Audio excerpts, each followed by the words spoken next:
Hey guys, Paul here, and as you saw from the intro, I'm turning a cocktail smoker for you on this video. And before I dive into it, I want to tell you a little bit about the design evolution. So I started out and just kind of making one of these low profile cocktail smokers, and it worked fine. Easy turning project. When I went to use it, it definitely infused smoke into the drink, but I felt like the flame was a little too close to the drink, and it got a little bit of a, I don't know, just a bitter taste to it, not just that nice smoky taste. So I wanted to elevate that, introduce a little bit more of an air gap between the flame and the whiskey. And I talked to my friend Brian, who showed me the one that he made, which I thought looked really cool. It added a nice visual element with this whiskey barrel on top of it, and it achieved the functional design that I was looking for in creating that air gap and getting the flame a little bit further away from the whiskey. And it's only a couple inches different, but wow, what a difference that made. So I can tell you that I think this looks really cool, but more importantly, it works, I think, a lot better. So I'm going to show you how the steps to do it. I've got the source for the screen that's used in here, so look down below for that.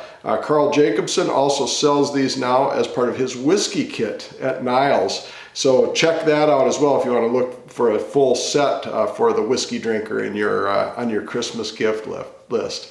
So without further ado, let me dive in and show you the steps to create this two-piece design. I'm going to start with the barrel, and then I'm going to move on to the base once the barrel is complete, and let's get her going.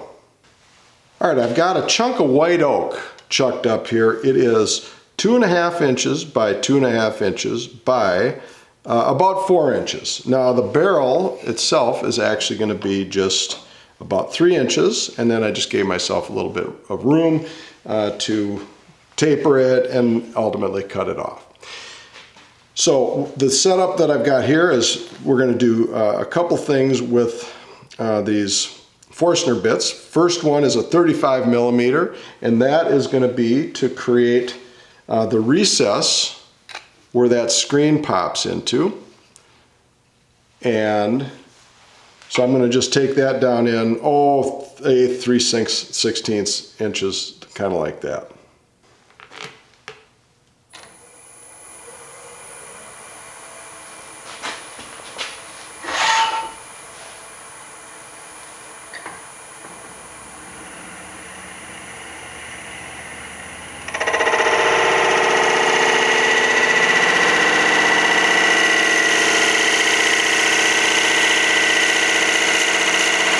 Those nice shavings coming out of there, just plunging in really slowly.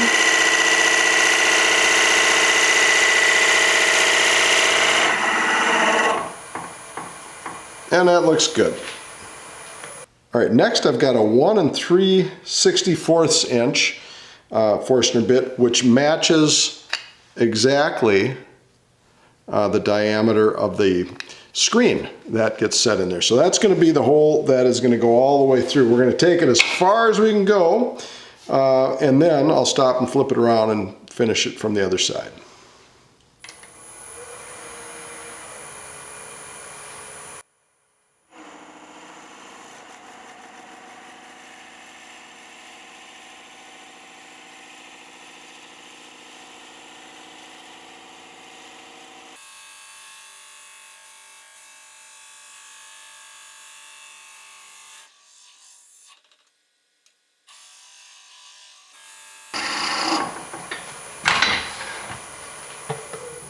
All right, now I'll flip it around and finish it from the other side.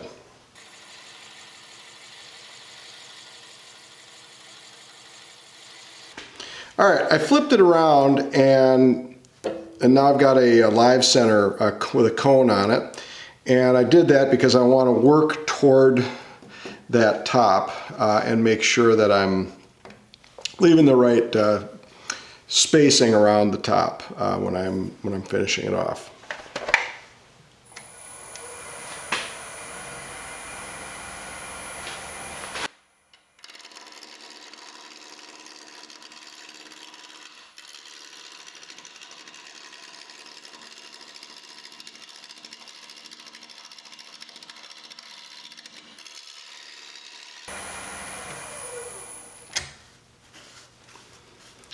All right, it's still got one little flat spot on it. I'm gonna just finish rounding it out, and then I'm gonna start tapering toward the ends to give it that barrel shape.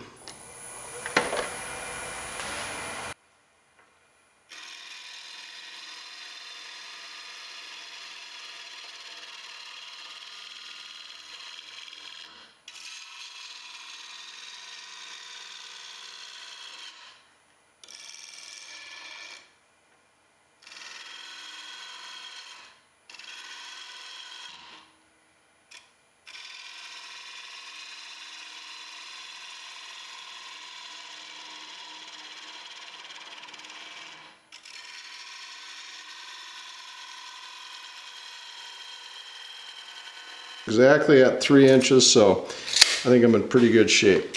I'm going to leave it as such. I'm going to now cut the tenon on the bottom.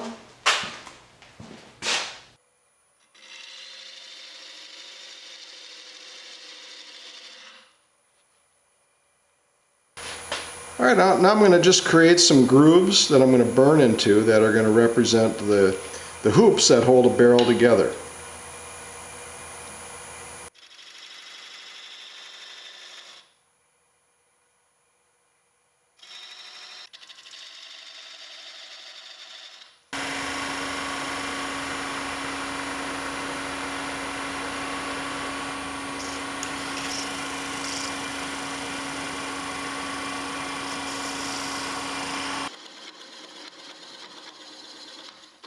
All right, now I've got a 4-inch walnut disc with that same screen size hole drilled in it, and I haven't rounded it out yet on the lathe, just kind of roughed it out on the bandsaw. And now I'm going to use these dividers to measure the size of the tenon on the barrel and transfer that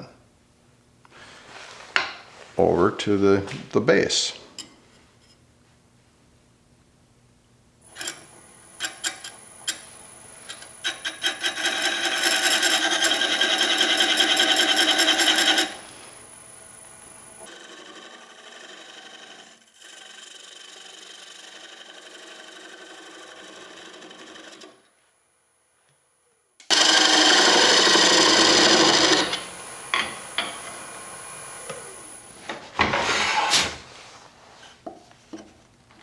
Oh,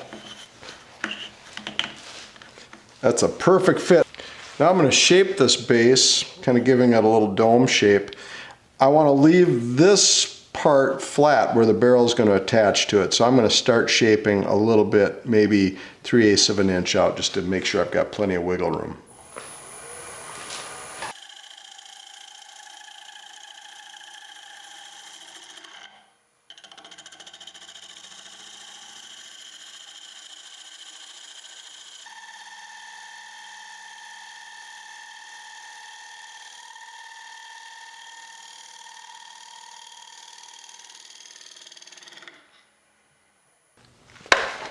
All right, now I'm going to just remove the material down below to make a recess in here so that it will sort of overlap the glass.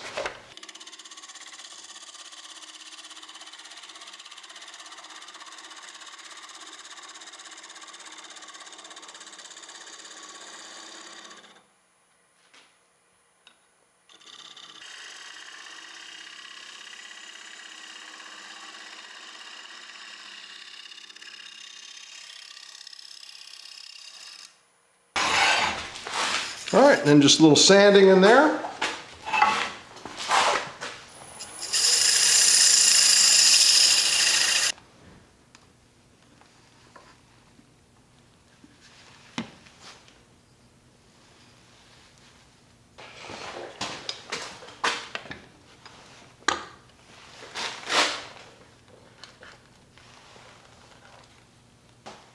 All right, when that glue is all cured, probably tomorrow morning, I'll put a couple coats of walnut oil on there and it'll look just about the same as that one. So thanks for watching. Hope you'll subscribe, come back and do a lot of miscellaneous woodworking, wood turning, DIY stuff, a lot of power tool reviews, that sort of thing. And let me know if you have questions down below. I am usually pretty prompt to getting back to people and happy to help you out in any way that I can. Take care.